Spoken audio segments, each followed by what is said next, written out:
All right, folks, gather round. Strap in, because this is a tale of epic suburban pettiness, a dash of cowboy justice, and the sweet, sweet sound of a power-tripping HOA president getting her comeuppance. My name is Jake, and I live on a 2-acre property at the end of a cul-de-sac in a place called Saddlebrook Estates. Now, Saddlebrook is unique. It's a weird hybrid. Most of it is a standard, beige subdivision HOA nightmare. But the original developer, in a moment of madness or genius, also included a handful of larger, older properties, mini-ranches, really, that were grandfathered in. I own one of those. My place has a stable, a small paddock for my 2 old rescue horses, and a workshop. This is my slice of peace. The HOA is run by a woman named Kendra. Kendra is the human embodiment of a poorly written HOA violation notice. She wears athleisure wear like it's a military uniform and patrols the neighborhood in a white golf cart. Her face permanently fixed in a scowl, as if the very existence of individual thought offends her. Our conflict didn't start with the horses. It started with a rooster. My neighbor to the south, Mrs. Gable, is a sweet old lady who keeps to herself. For her 80th birthday, her grandkids got her a handful of chickens. One of them, a proud little bantam rooster named Mr. Cluckles, was a surprise. He was tiny, his crow sounded like a squeaky toy being tortured, and he was adorable. Kendra's first letter arrived within a week. Saddlebrook Estates Homeowners Association. Official violation notice #SB 554. Dear resident of 1 Lone Star Lane and adjacent property at 2 Lone Star Lane, it has come to our attention that a non-approved, non-sanctioned, and disruptive animal is being kept on a property within the association. Specific violation. Bylaw 12, Section 8. No poultry, livestock, or fowl of any kind shall be kept on any lot. This includes, but is not limited to, chickens, roosters, ducks, geese, and peacocks. Furthermore, the animal's vocalizations constitute a nuisance under Bylaw 9, Section 1. No noise shall be emitted from any lot that is disruptive or unneighborly. The animal must be removed immediately. Failure to comply will result in a fine of $100 per day, levied against both the property owner housing the animal and any adjacent property owner deemed to be enabling the violation. Sincerely, Kendra Vance, President. Saddlebrook Estates. She was fining me for my neighbor's rooster. For enabling. I was being charged with being adjacent to a crime. I went to see Kendra. She was in her driveway polishing her golf cart. Kendra, about this letter. You do know I don't own the rooster, right? She didn't look up from her polishing.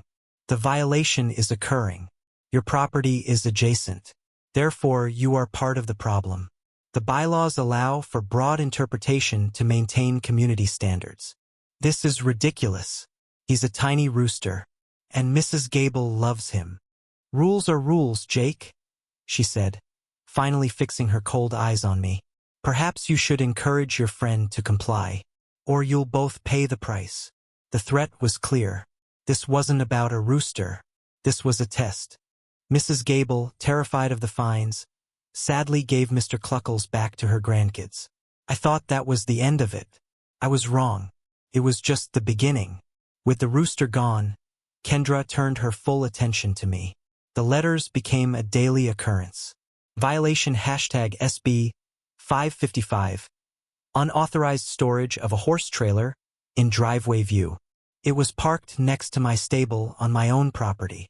Violation #SB 556. Non-approved paddock fence color. It was brown. The approved color was weathered oak. My brown was apparently 5% too warm. Violation #SB 557. Excessive organic matter odor. I had fertilized my small vegetable garden with manure from my own horses. It's called compost, Kendra. It's good for the planet. The fines were astronomical. Thousands of dollars. I refused to pay a single cent. I started documenting everything. I installed cameras covering every inch of my property line. I began reading the Saddlebrook Estates CC and RS every night. It was drier than dirt, but I was looking for something. Anything.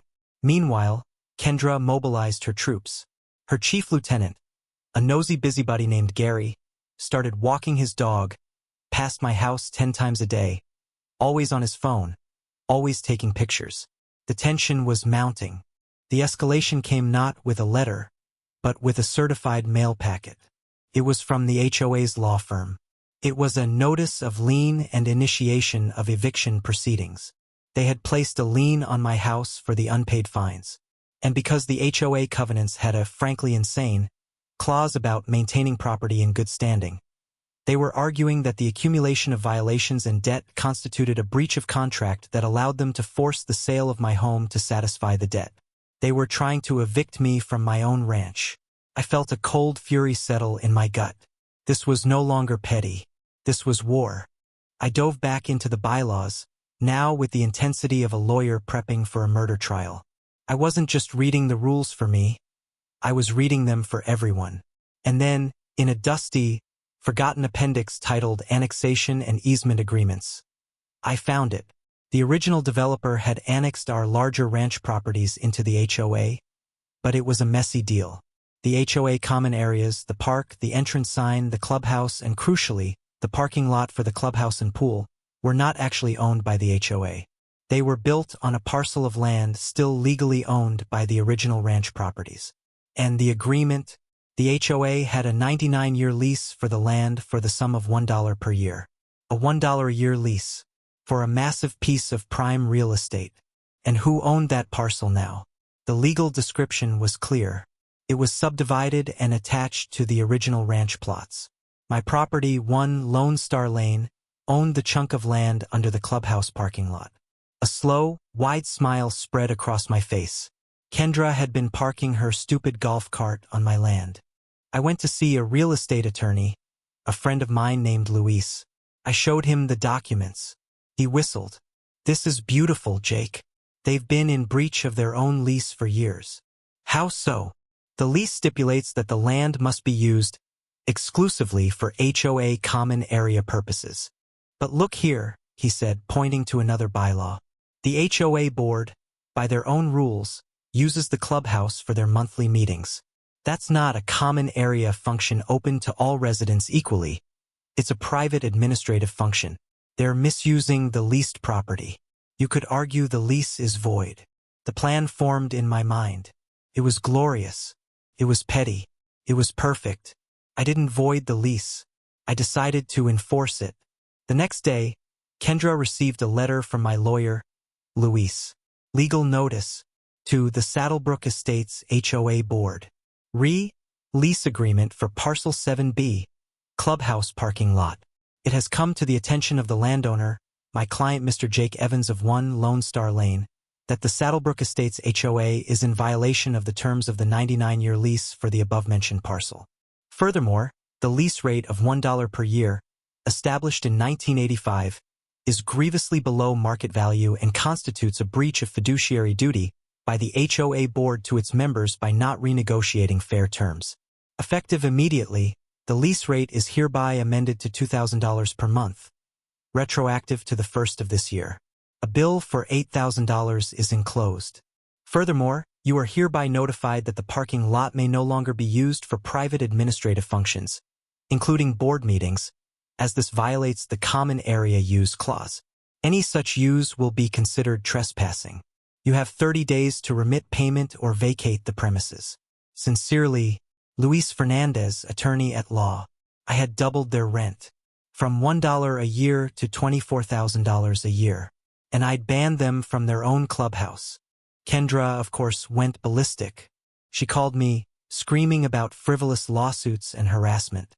I just told her, "Rules are rules, Kendra. The lease is a binding civil contract. You should have read it." She didn't pay. So, on the day of the next HOA board meeting, I enacted Phase 2. I hooked up my horse trailer, the one she'd violation noticed, to my truck and, with my friend Tom, we moved it. We didn't block the entrance to the parking lot.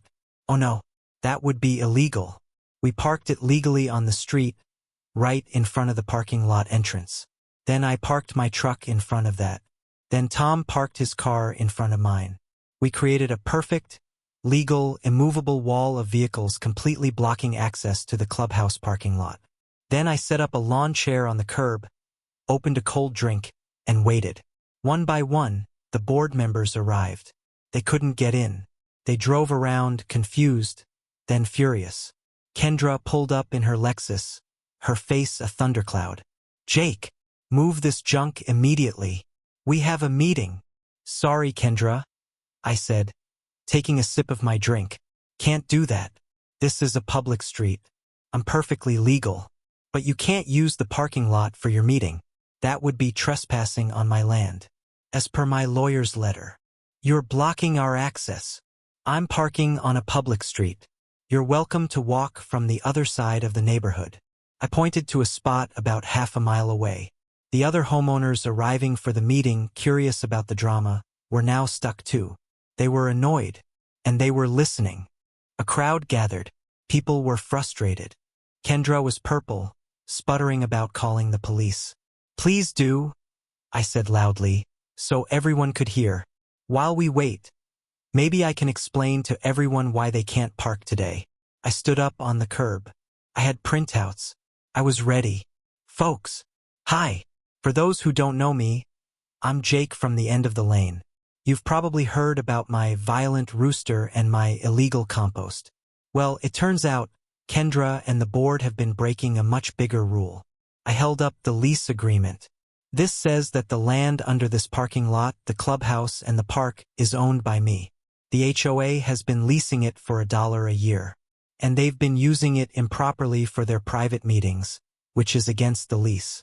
So, I've simply asked them to pay a fair market rent, $2,000 a month, and to stop trespassing." The crowd erupted in chatter. $1 a year, $2,000 a month?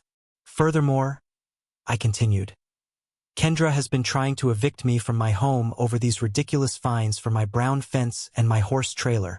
The same horse trailer that's right here, legally parked, proving how absurd this all is.